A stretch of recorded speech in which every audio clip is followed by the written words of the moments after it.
તો મિત્રો ખૂબ સારી રીતે જે અમારા પાલિતાણાનો પુલ જે હાલ શણગારવામાં આવ્યો છે અને ત્યાં આપણે અહીંયાથી પટેલ હાઉસમાં તો અત્યારે હાલ પ્રોગ્રામ શરૂ છે. તો હાલો ત્યાં જઈ તમને બતાવું ત્યાં કોણ કલાકાર છે. તો કે હાલ મને ખબર નથી પણ ત્યાં જઈ તમને બતાવું. વિડીયોમાં બન્યા રહીજો.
નાના થઈ જાય એટલે આવતા હોય છે તો પડીકા મમ્મી મેળે ખોલવા એટલે સીધી કેપ્સ્યુલ હાથમાં એને કે બિચારે કેવું આમ સંશોધન કર્યું છે. એક ટીકડી ખાઈ ગયા તો 52 વર્ષના મમ્મી 32 વર્ષના થઈ ગયા. અને સીધો ઓલો નાઈન બહાર નીકળ્યો ને ગરમા ગરમ પાણી મૂકેલું બહાર નીકળ્યો એટલે એને મમ્મીને કીધું મહેમાન કેવું ગામ છે? તો કે હું મહેમાન નથી બેટા તારી મમ્મી છો. તો કે તો મારા બાપા ક્યાં ગયા એને ગોતો એને કીધું તો કે ઈ બે ખાઈ ગયા ઘોડિયામાં ઈસકે. આવું ન થાય એનું ધ્યાન રાખવાનું છે. હા એક ઘોડો લેવો ગયો ઘોડો એટલે જેને ખબર પડતી હોય એને ખબર પડે. ઘોડા તો 36 પ્રકારની ઘોડીઓ છે આપણે પીરાની દાજણી ચાલે અમારો માણકી પટેલ નોરાળી હીરાળી વળી મંગી ભોલો માળે એમાં બોદલી ઘોડો લઈ આવું એટલે આવ્યો પહેલા લેવા એટલે ટાઈડા ઘોડાથી શરૂઆત કરી 10,000 ને 15,000 ને 20,000 ને એવા ઘોડો પદડું થઈ ગયા. તુમ્મા પણ તો કઈ થાય નહીં. બાગડતા કઈ થાય નહીં. ટાઈડા ઘોડામાંથી બેઠો એટલે એ કે આ નથી ભાવતો એકચ્યુઅલી મોંઘો હોય ને એવું ઘોડો હતો. આમ એકચ્યુઅલી બહુ બોલે એકચ્યુઅલી મોંઘામાં તો ઘોડો આપો.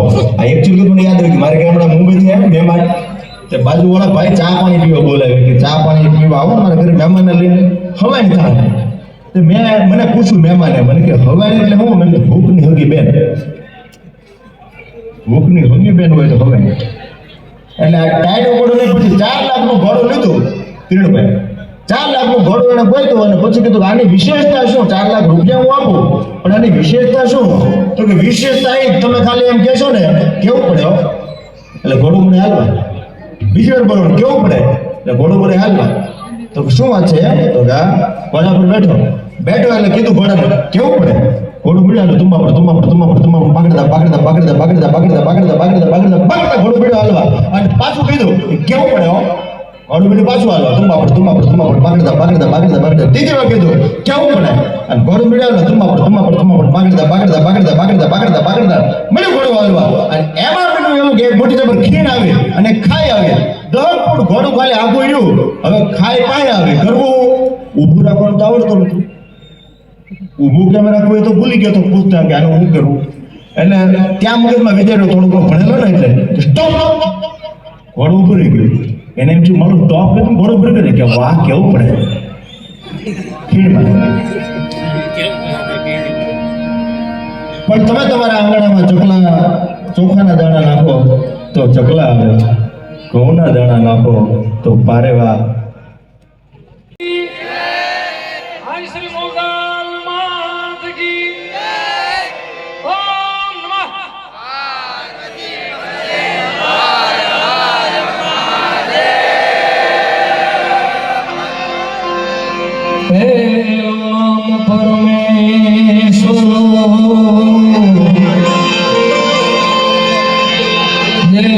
જગત માન્યો છે દો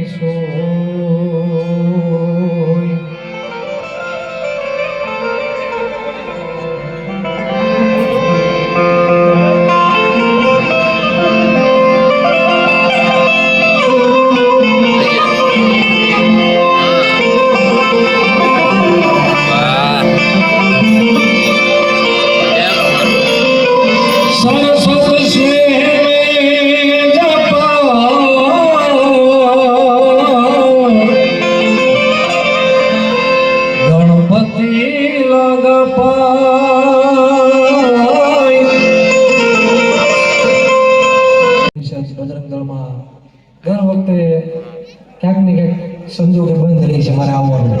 આ પ્રોગ્રામ દર વર્ષે હોય છે, પણ 4-5 વર્ષથી આ બધું એકારે ભેગું થયું છે. 4-5 વર્ષનો જે આ ગાળો મળ્યો છે ને, જે મારે નથી આવવાનો, એનો આજે બધો પૂરો કરી દેવાનો છે ભાઈ.